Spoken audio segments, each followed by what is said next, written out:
Welcome to the Jill on Money Coronavirus Market Update. It is Thursday, August 20th, and we are here to help you out. If you've got a financial question, don't forget, just send us an email. Ask Jill at jillonmoney.com. If you're on our website, which you should be, jillonmoney.com, it should be bookmarked. It should be right there when you open up your computer.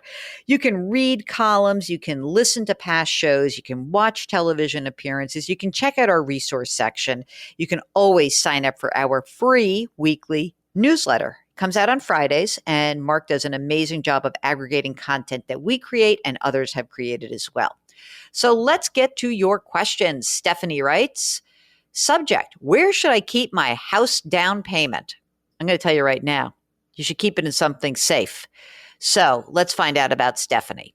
We're saving up to buy a home, but we're not going to be able to buy anytime soon.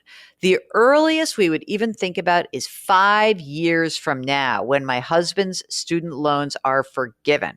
But realistically, we probably won't buy for 15 years because that's when he'll, if things go well, retire from the military and we'll get settled in one location. Okay, so let's think. It's 5 to 15 years. Let's say 15 years. I've been reading a lot. Most of the advice is to keep the down payment in a savings account, but it's a long-term plan. So maybe it might be better to use a brokerage account. Is that correct? Yes, absolutely. And if that is correct, how do you eventually go about cashing out? So this is what I would do.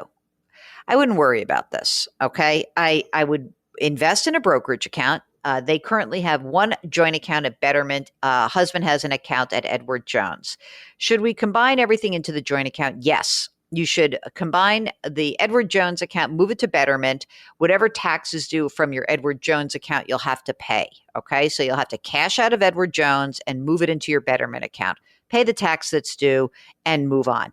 Now, as far as long term, what will happen is as you get closer to needing this money, you will start to figure out your game plan for cashing out. But I wouldn't do it a little bit at a time. I would wait until you are really much closer to needing the money before cashing it out.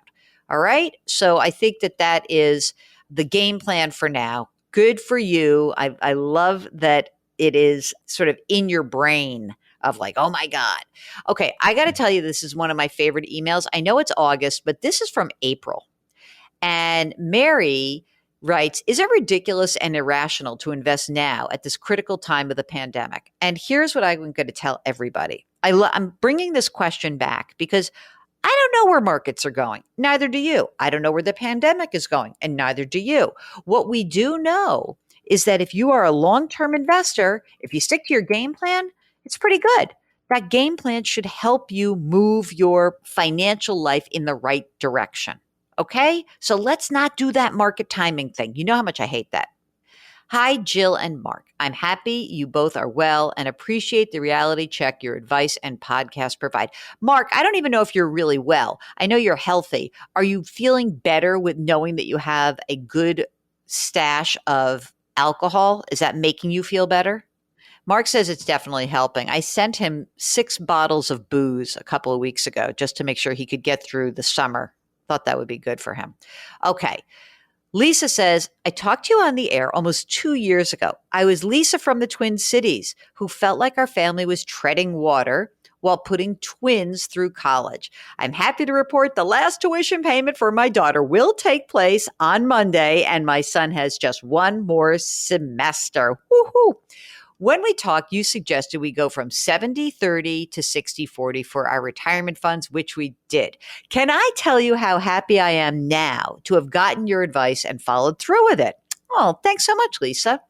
Presently, my husband and I are both employed and work remotely. Our jobs are secure as any can be at this time, although my husband is taking a 10% salary cut.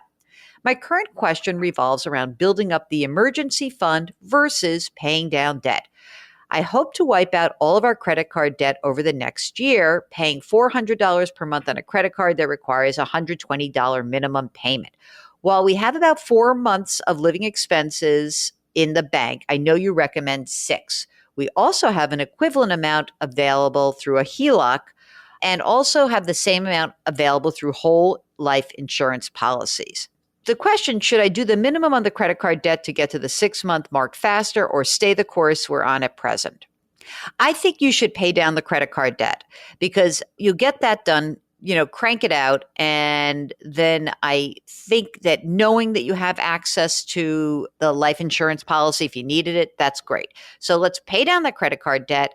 So then shift the $400 a month you're using for the credit card debt and shift it and put it into the emergency reserve fund, crank that up, and then you should be in great shape, Lisa. Thanks for writing back and appreciate your kind words. Really do. Jerry writes, my adjusted federal gross income is $75,000 and I have an IRA with about $30,000. Could I slowly convert this $1,500 per year to control income taxes to a Roth IRA? Yes, you can. Now, I guess that Jerry is actually retired already and over the age of 70 and a half because he says, I don't need the required minimum distribution from this account. I don't know whether you're single or married, but let's say you're single. I guess you're trying to stay in the 22% top bracket. If you're married, maybe you're trying to stay in the 12% top bracket. I'm not sure. But whatever it is, I like the game plan. That works. And Jerry signs off and says, love your straight shooting advice. That's me. Get that big mouth straight shooter. Gets herself in trouble sometimes. Believe you me. Thank you very much for writing. And here's Jay, last one of the day. Hi, Jill. Thanks so much to you and Mark for the podcast, especially the daily ones during the pandemic. They've been calming and helpful part of my daily routine. My question, since the value of one of my funds in my tax-deferred 403B is down at present, I'm planning to convert 20 grand from this fund to the same fund in a new Roth 403B option in my employer-sponsored plan. I have excess cash in my emergency high-yield savings to pay the extra federal taxes that will result from the conversion.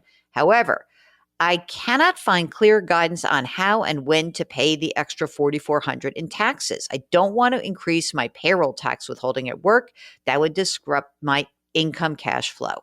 And I'd like to pay the extra taxes as late as legally possible without penalty. Okay, so if you do this now in 2020, the conversion, it will be due next tax year.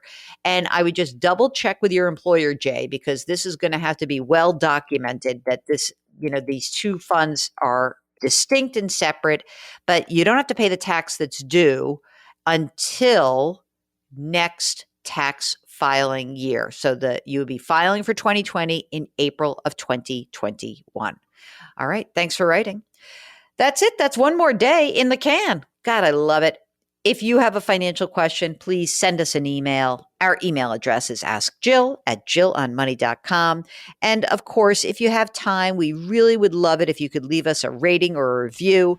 Send this podcast to somebody who you think could use some help financially, and we would also appreciate that. As I think speaking for Mark, as two people who are a little uptight about the whole virus thing and have been for a long time, we are begging you to, wherever you're listening, whatever's going on in your neighborhood, please wash your hands, please wear your masks, please maintain that physical distancing. We also want to encourage you to metaphorically put your hands on someone's back. Help somebody. If you could help somebody, it will make you feel better. That I know will absolutely make your day better. Thanks so much for listening. We'll talk to you tomorrow.